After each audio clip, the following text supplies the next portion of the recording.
دا خوب په نفکاری د استغفار مثال په شان د صابون څنګه چې صابون خیرې لرې کوي او صابون داغونه لرې کوي دغه مثال د چا دی دا د استغفار دی الله به د استغفار د برکته د ټول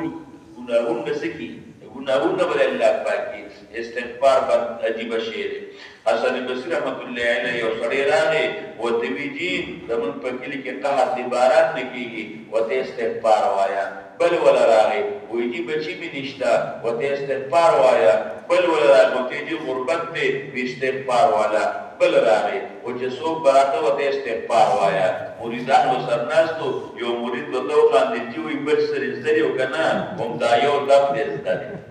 و چې څوک هغې ورته یې څه وایه استغفار وایه وی په استغفار تقریبا الله قرآن کې ته وادي کړی دي قرآن کې کوم دی راځي انه کان غفارا ګناهونه دي کړي الله کته ګناه څه کوي او الله به باران نه کیږي الله